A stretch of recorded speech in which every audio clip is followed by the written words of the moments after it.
everybody. Welcome back to How We Got Here. It's good to see you again. This is a deep dive look at racism in America. My name is Justin Avery, and my goal here in this series is to help others identify racism and how it functions in our society today. We believe that if you can see it for yourself, you'll be a better advocate against it. A lot of my white friends often tell me how they didn't know a lot of the things that we're teaching in the How We Got Here series. And I love that we can provide a safe space to learn some really, really tough stuff. But it might surprise you that unawareness of the black condition in America is actually not an accident. The truth is, if you're white, you were actually not meant to know. Disconnection from the black experience is one of the fundamental principles of a racist social structure. In other words, society was designed to physically and emotionally separate white lives from black lives.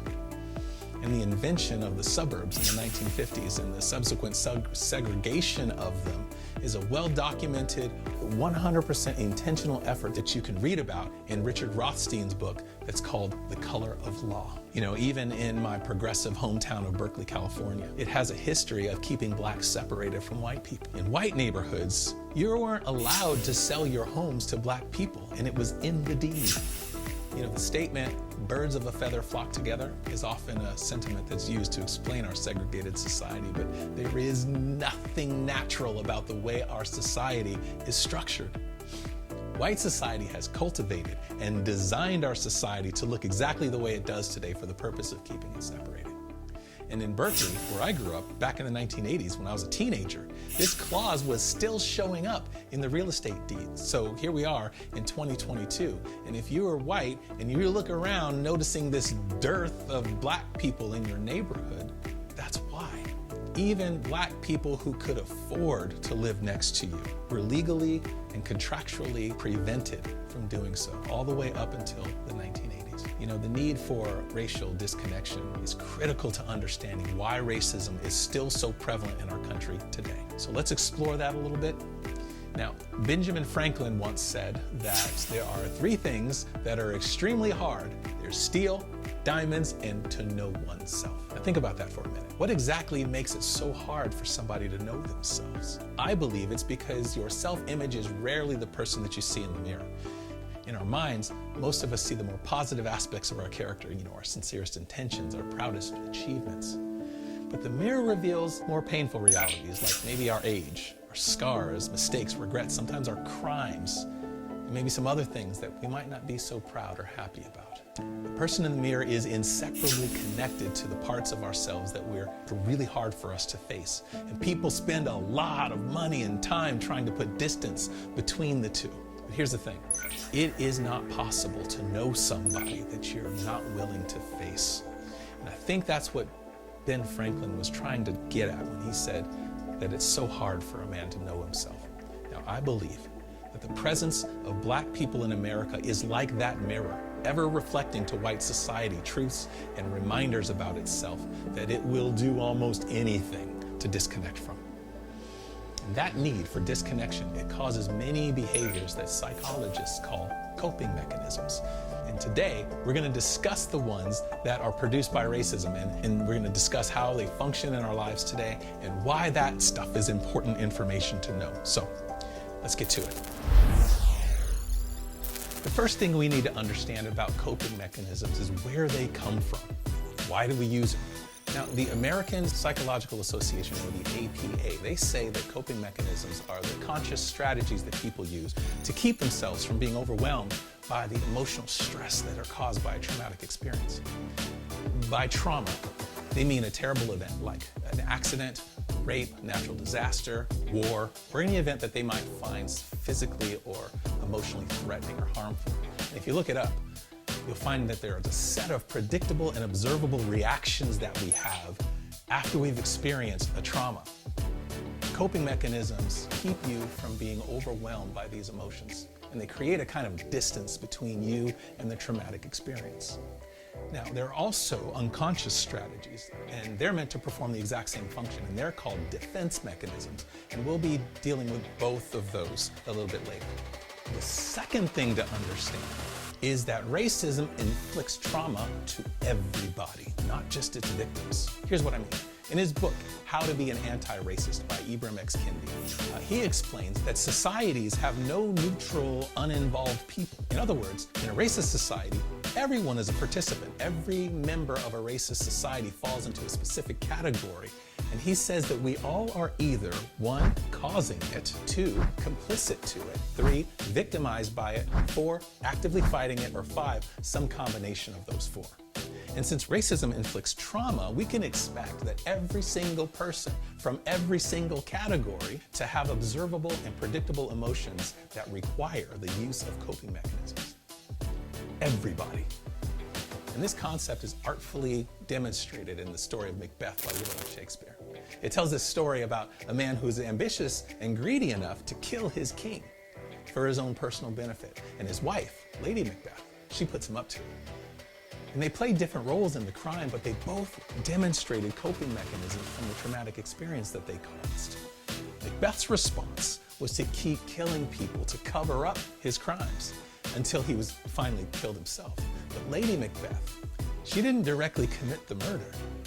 She was only an accomplice to it, but she spent the rest of her days walking through the castle halls trying to wash and scrape off the blood from her hands and the stains out of her dress that were no longer there. The message here is that to bring harm to another human being, particularly out of greed or selfishness or lust, is effectively to inflict trauma upon yourself. And this is no less true in the case of living in a racist society. Racism in all its forms is a trauma-inducing act against humanity. And every single one of us, regardless of which category we fall under, are reacting to it right now. And wherever there is trauma, there's a coping mechanism that's put in place in an effort to create distance from the pain that it causes. And in my conversations with many people, I find that white people have the hardest time believing this to be a fact. In fact, white people are more aware of the racial traumas happening all around them than they might allow themselves to admit, according to Jane Elliott. And she's an internationally known anti-racist advocate and a teacher from Riceville, Iowa. And she brilliantly points out this by asking one simple question. Have a look. I want every white person in this room who would be happy to be treated as this society in general treats our citizens, our black citizens. If you, as a white person, would be happy to receive the same treatment that our black citizens do in this society, please stand. You didn't understand the directions. If you white folks want to be treated the way blacks are in this society, stand. Nobody's standing here. That says very plainly that you know what's happening. You know you don't want it for you. I want to know why you're so willing to accept it or to allow it to happen for others. According to Ms. Elliott, despite the veneer of ignorance, we are all keenly aware of the racism that's happening all around us as we move about society, especially if you're white. Of course, I'm no doctor, I'm no psychologist. I've only studied this stuff in college, so it's not my intention to diagnose or psychoanalyze anybody. Neither is it my goal to make white people feel guilty about racism. The point here is to help use what we know about mental health to train our eyes to see what has been in plain sight the entire time. And like we always say here, if you can see it for yourself, you'll be a better advocate against it. If you study psychology, you'll learn that a person can spend an entire lifetime running from, compensating for, or avoiding that person in the mirror or that harmful experience using one or more of this list of coping mechanisms. You can look them up for more detail by clicking on the link below in the description. I've categorized the ones that are the most common responses to racism. There's 3 main categories that I've devised here. The first one is called the denial avoidance category. This is the rejection of the reality a person is experiencing, whether they caused it or not. And they create scenarios that justify why it's not true or justifies their avoidance of it. And then secondly, there's the fight, flight, or freeze category. Now this is the category where it's a base survival instinct to either fight the trauma threat, escape it, or shut down altogether. And then lastly, there's the acceptance category.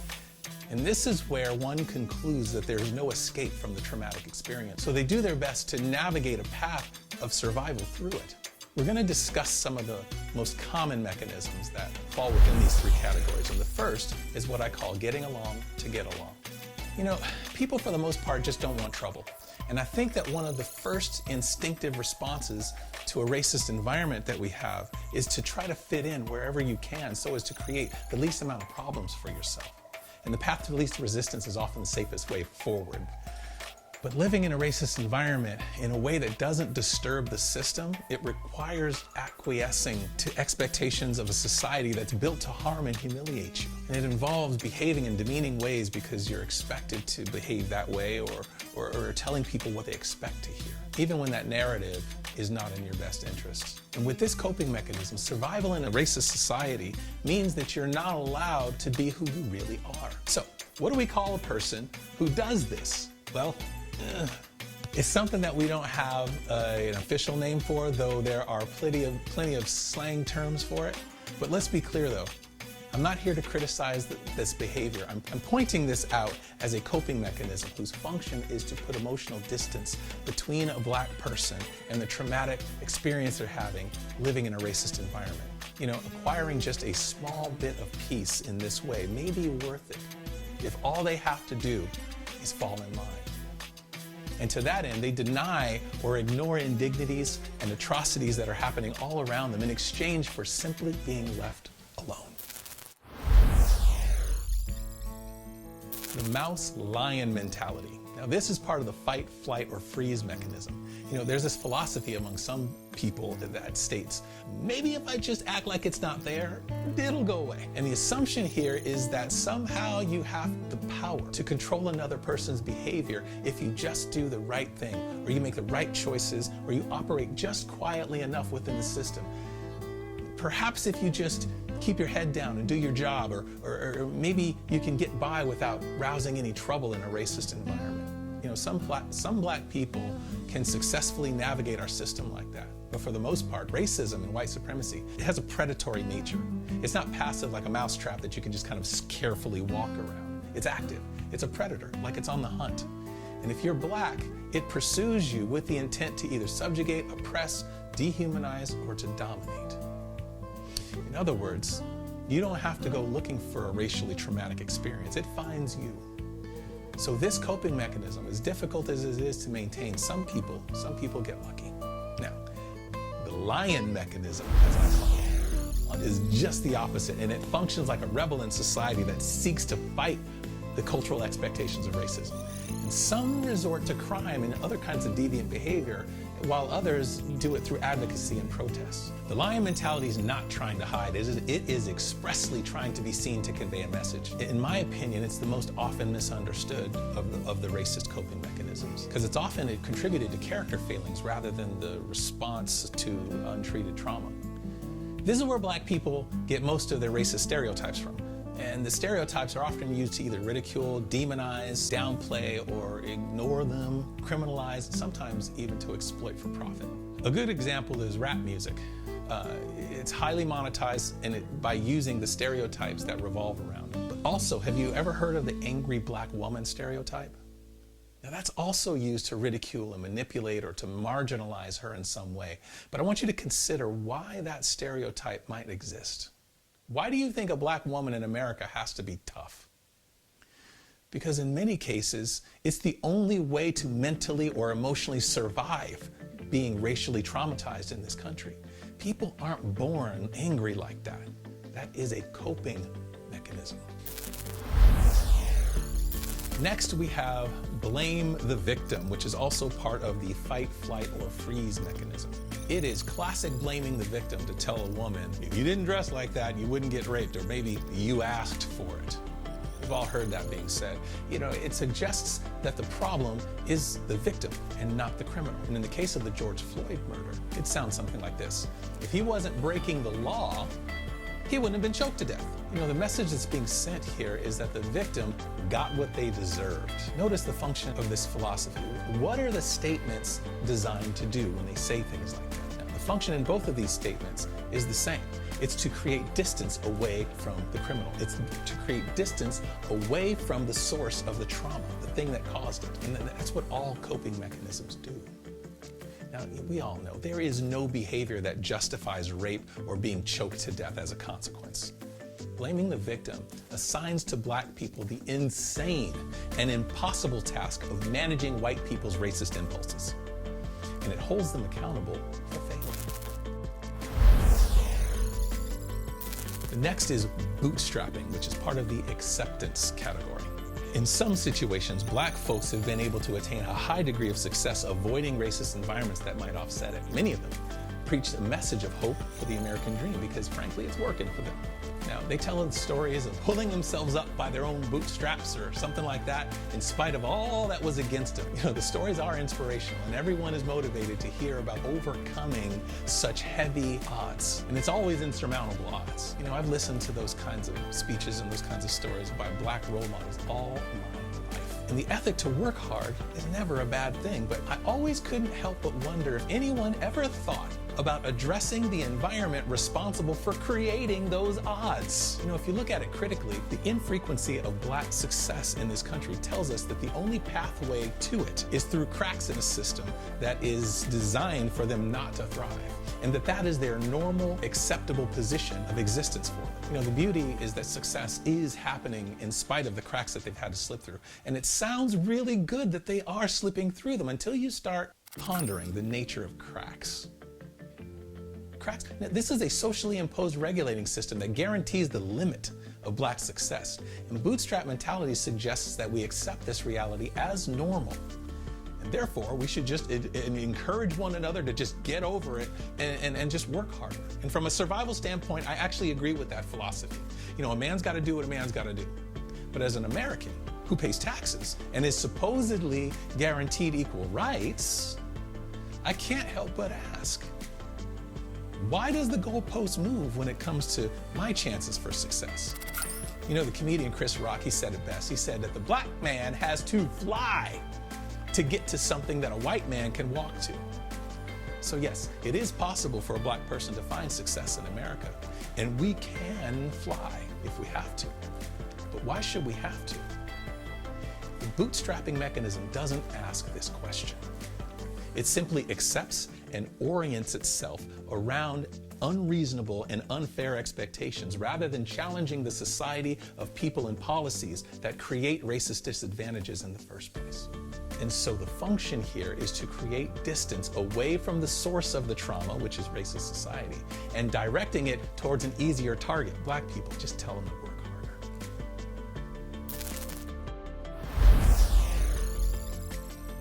Next up is tokenism.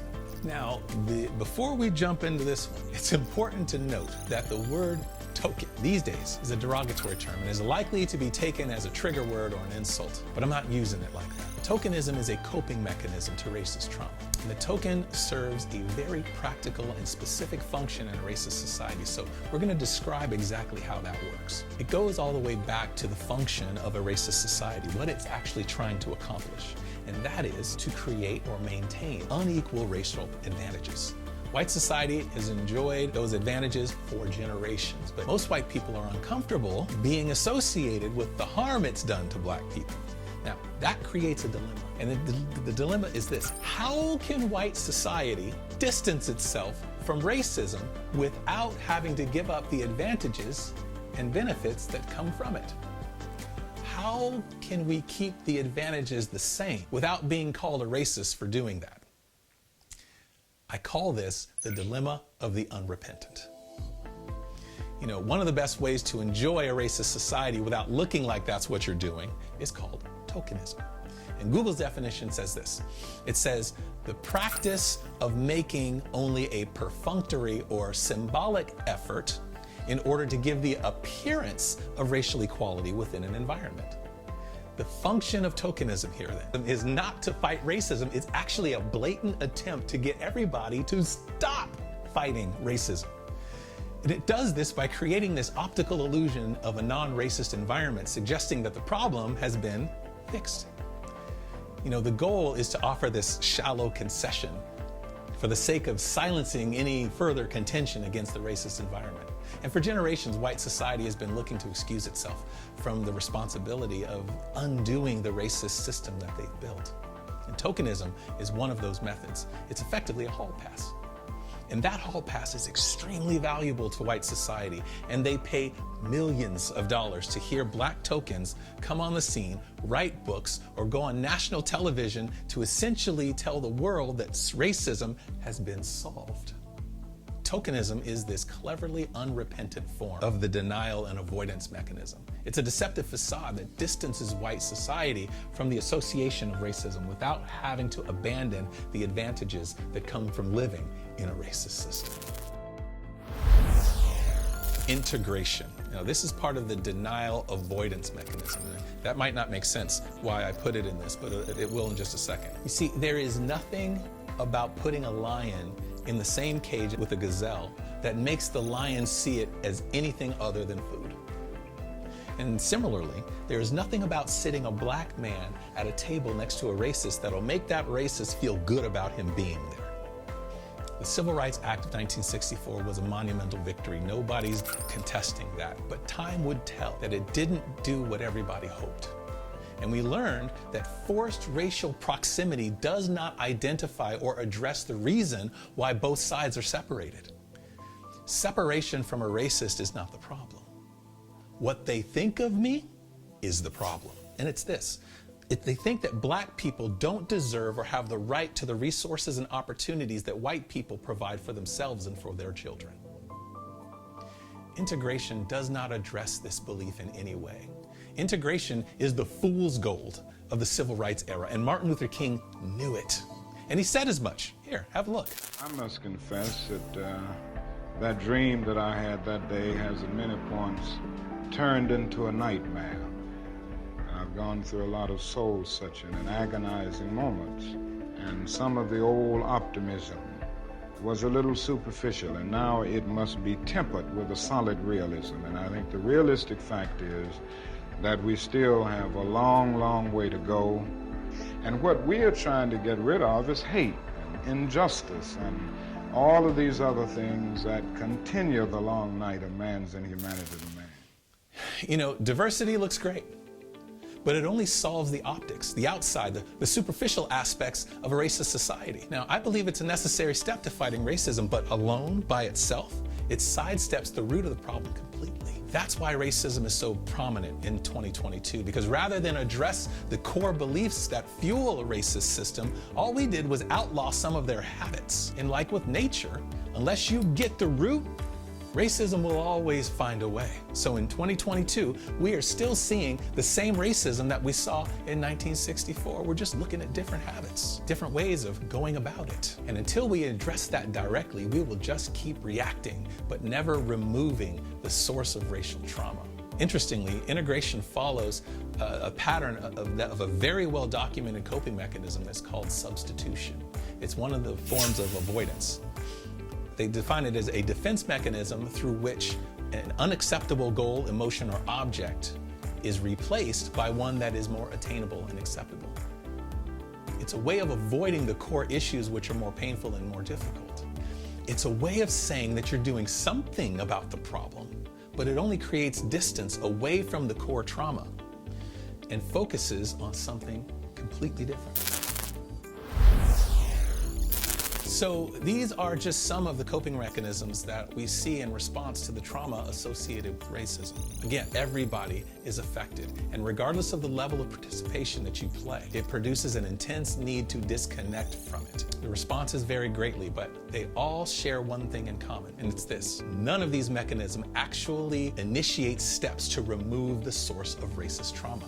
They're only reactions to the presence of it. I mean, let's look at it. Tokenism only symbolizes a solution. Integration puts a prettier face on it. Blaming the victim redirects it. Mouse mentality hides from it. Lion mentality breaks its rules.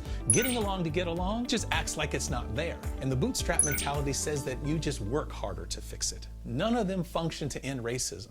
They're only defensive reactions to put distance between your emotional well-being and the trauma you've experienced. For generations, American society has been caught in this web of reactions to self-inflicted trauma, just like Lady Macbeth trying to scrape the blood off of her dress. Lastly, why are coping mechanisms important for us to learn? Because our perception of traumatic behavior in our country determines how we act towards trauma victims. It influences the type of laws and policy that we institute to govern our society. What I mean is this: when you respond to a trauma victim like they're a criminal, you will make laws for punishment. Or when you respond to a trauma victim like they're a deviant, your policies will reflect an effort to marginalize them. But when you respond to a trauma victim like they're a trauma victim, your policies will treat them for trauma. For example, criminalizing drug addiction didn't win the supposed war on drugs. It just created more criminals. But now that it's being approached as a medical condition in need of treatment rather than a severely punishable crime, we have chosen a completely different set of solutions that are actually on the right track to solving our drug problems. You know, in the same way, if we learn to correctly recognize traumatic behaviors, we will be more likely to come up with the right solutions to ending the source of racist trauma. None of us are set up for success when you have a political class, a judicial system, and a media industry that routinely fails to recognize the trauma that it causes. Consider this possibility that what our society classifies as deviance or poor character or a threat to society may be nothing more than a trauma response. Our society's response to Black trauma coping mechanisms has been to ridicule, stereotype, brutalize, and decriminalize an already traumatized people. You know, as a result, America has the largest incarcerated population in the world. They've taken traumatized people and then traumatized them some more. Yes. Crime is a crime, and people have to be accountable for their actions. But if decreasing crime and deviant behavior is truly the goal, then perhaps we should begin by ending the trauma that drives them there in the first place. You know, the National Institute of Health, it tells us that trauma is the foundation of most problematic behavior regardless of race. And because of that, it makes sense why punishing an abused child does more harm than good. Yet punishment is precisely what our country has done with Black people. Now, with this information, my hope is that you will be more likely to identify it correctly when you see it, and you won't be so easily fooled by people who, quite frankly, seek to exploit our social condition for their own either political or their financial benefit. Don't vote for or don't support these kinds of people. You want to seek out and engage leadership who looks to treat and to end the trauma rather than accuse and condemn. I want you to consider this an invitation to think differently about the behaviors that you see happening in our society. We will all understand our society a lot better when we look at it in terms of trauma responses rather than deviance and criminality. Then we can begin to remove its source from our society rather than removing its victims. And that's our discussion for today. As always, I don't claim to be right about everything. I'm just one man with an opinion, just trying to figure it all out. So if you see an error in my study, please let me know. Drop me a line, and I promise I'll give it an honest look. And as always, you can review the text from this discussion by clicking on the link below in the description. Until next time, I love you. We'll talk soon.